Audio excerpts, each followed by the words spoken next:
Kendall with the Farmer Johnson YouTube channel here. Today we are working on leveling up some of our fields. In previous videos you've seen where we tore trees out of this very field that we were in here. There was trees all down the road, fence row over there, fence row over here. Since then we have gotten those trees cleaned up, and today we come in with this giant land leveler and we are smoothing it out, filling in the holes, and getting this ready to be farmed.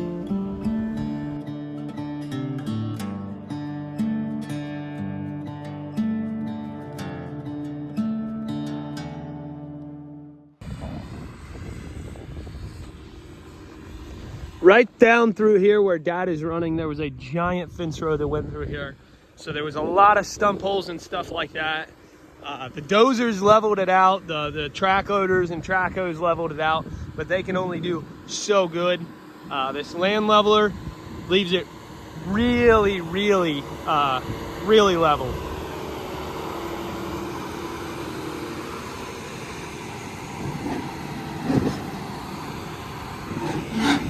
There's 3 blades on this land leveler. They just keep shoving the dirt back and forth, and then right where they leave here is really level. And then you just keep working your windrow across the field, and by the time you get done, you got the whole field just pretty much dead nuts perfect. Dad is running that giant land leveler over there. I got the 7240 here. I call this thing our little bulldozer. It's pretty neat. Let me show you here. So it's like got a 6-way blade, so you can go up and down this way with it and this way with it. You can flip these side bumpers up, so you can angle it to the side and just roll the dirt off, you know. Or you can flip them bumpers down and load up a whole bunch of dirt and drop it in a hole really nice. It's a pretty neat little thing. I was working on the road ditches with it here last Friday. There were trees along the road here, and when we took them out, it left holes and everything in the road ditches. And where Dad's land leveler, if he come up along the road, would just fill in the whole road ditch. That little bulldozer that I had, I took the bumpers up and angled it to the side, and as you can see, I just ran a really nice, filled in all the holes down through here, and got the road ditch looking really nice. Scratch that. I am not running the 7240 with the little bulldozer today. Dad just called me and said he's gonna go work on a rotophase on one of the grain bins, so I'm gonna run the big land leveler here. But as I was saying, you can see on this road ditch, that little bulldozer, I was able to angle it to the side and then angle it like this and just fill in all the holes down through the road ditch here. Where that big land leveler, if Dad drove up the side, it would just fill in the whole road ditch, and then it would be level and you wouldn't have a road ditch.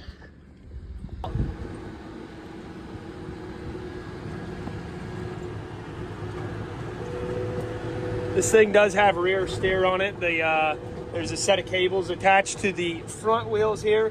They run back to the back wheels, and the back wheels kind of follow the front wheels when you're going through the field. When you are taking it down the road, you can unhook those cables and have it set up on one of your remotes, so you can hydraulically steer the back ends to kind of walk it wherever you need to going down the road. Because these things are ridiculously long and they are hard to move down the road. Each blade on this land leveler is set up on springs to where it is able to dig the high spots off and drop the dirt in the low spots. So we're doing that with each blade, but then at the same time, it's working all the dirt to the sides. So if you're carrying a lot of dirt on one side of the blade and there's a low spot on the other side of the blade, the dirt flows across that one blade and still fills in the low spot. It's a pretty slick design. It's always just dumping the dirt off. And then how we run these in like almost circles. So as you can see right here, I got a windrow in front of me.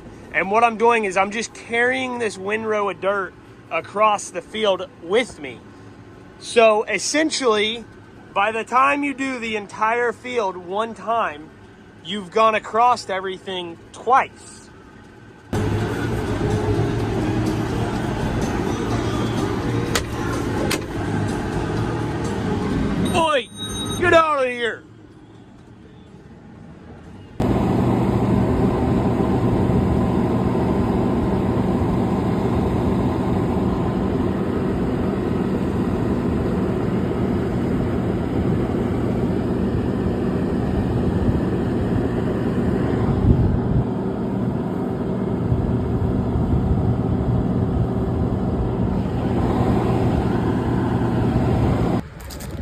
change of pace here. I'm gonna hop in the blade. Well, maybe I'll hop in the chisel plow and chisel plow the whole field, but I don't know. Right now, I'm gonna hop in this little bulldozer and go fill in a couple big old holes.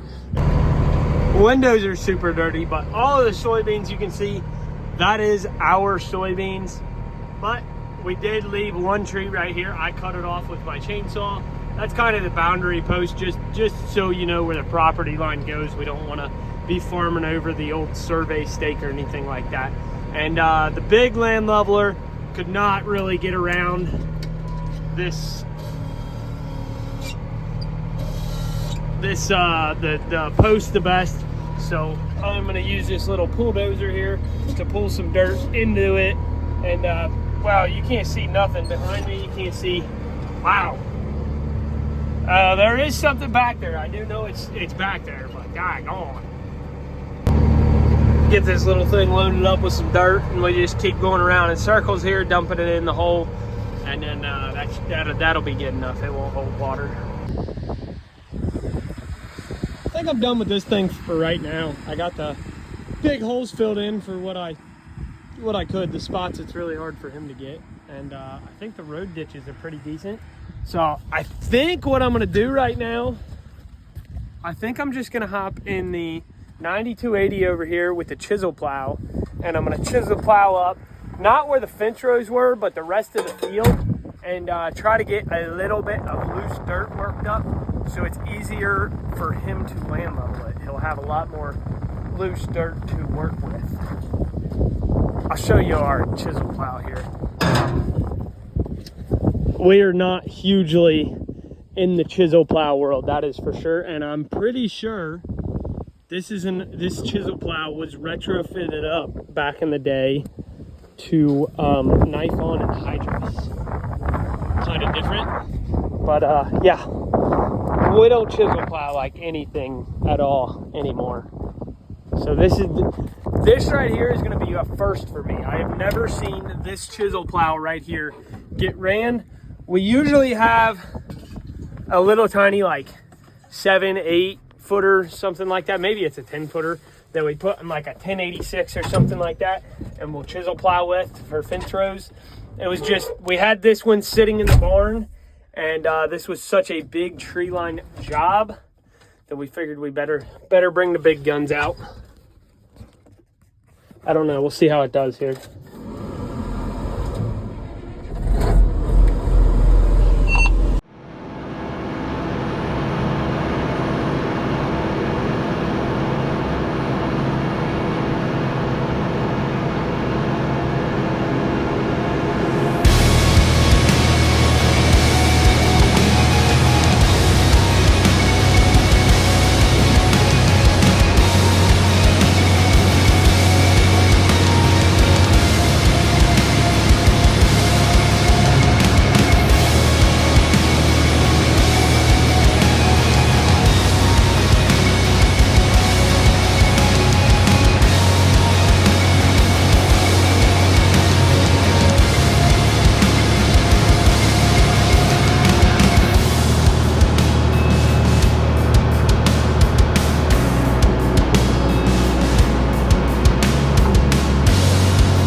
there, but powdery.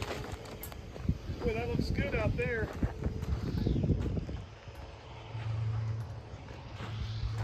Yeah. Successful day land leveling. Heading out here to the barn. We're gonna work on it for a little bit. I'll show you what we're doing when we get out there. I don't think it had garage doors on it when you guys seen it last. Garage doors got put on. I really like them. They look really nice. I don't have motors or nothing on them yet. Would like to do that sometime, just not right now.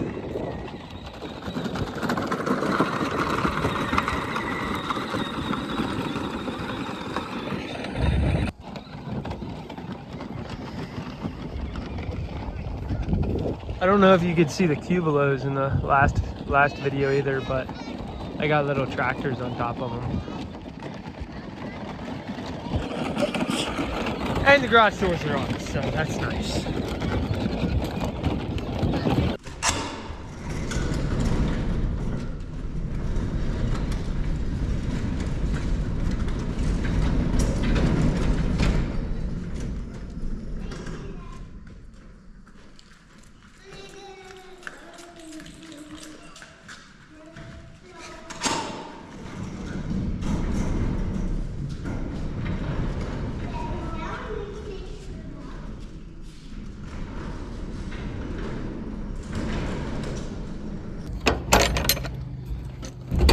You're looking at the guy, Char. Alright, so I've been working out here in the lean-to part. What I am doing is I am boarding all of these holes up. So as you can see, right down through there and on the bottom side, there's holes in all of this. And to keep the birds from getting up in there and building nest along this overhang, I'm boarding that up. So I got 2 of them actually finished here. These got boards on the bottom and the top. I'm just boarding all of those up. Hopefully that'll keep the birds out. Well, that'll keep the birds out. And then I'm hoping the barn swallows don't start coming in here and building nest on top of these 2x12s, or I don't know. Maybe, I don't know if those are 2x12s, but I'm hoping the birds don't start building nest on top of there. But if they do, I guess I will lay 2x4s on top of all of them. But tonight we're working on this. We're working on all this. I ran short on lumber, so I don't have the 2x4s for the, so it's not a perfect fit. The space from this board right here that runs this way and the 2x4 at the roof, the space for that is like 9 inches. And last time I checked, they don't make a 2x9. I couldn't find those at Home Depot or Lowe's. I could find 2x8s and 2x10s. So what I did is I got 2x8s and I'm putting up there and then just putting up a 2x4 to block the top gap, which is, you know, fine, whatever. Not saying it's the right way, but I found that a lot easier than cutting an inch down the length of a 2x10. You might not like it, but that's the way I'm doing it, so.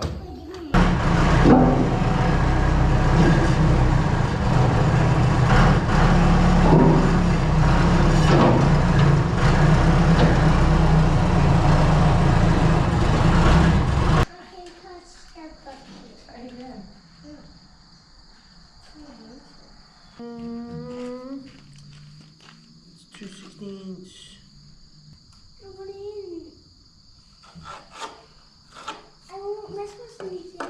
No.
Oh, another one done. Bunch more to go.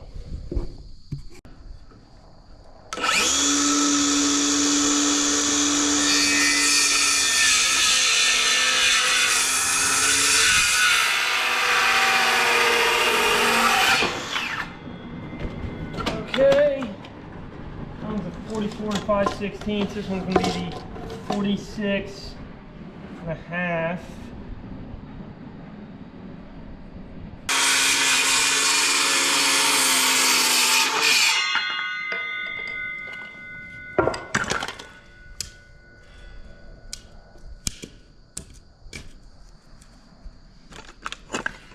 Okay.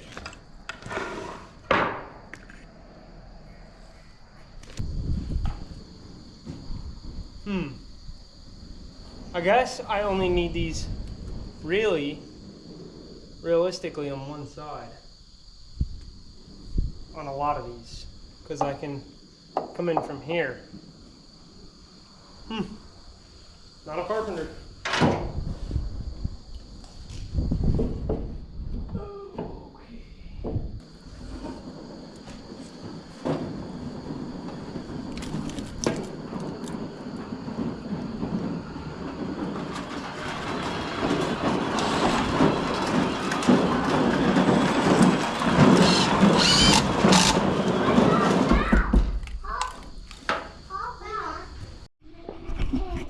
The phone died, so we're on the GoPro here. I know the sound's probably not the best. Image is kind of distorted because I got the max angle lens on, but I got a bunch of these done. Not a bunch of them. I think I'm halfway done. I'm halfway done. I'm right at the halfway point. Yeesh. On the bottom ones. I'm not even on the halfway mark on the top ones yet, which stinks. But I made it to over here. Pretty happy with it. I think these that are done, that'll definitely keep the birds out. I need to do this one, but this one's gonna be trickier because it's got this angle piece, and I'm gonna go up there, do it, and whatnot. Shouldn't be too bad. But I think that's the night. We're gonna quit working on the barn because my batteries are dead. So.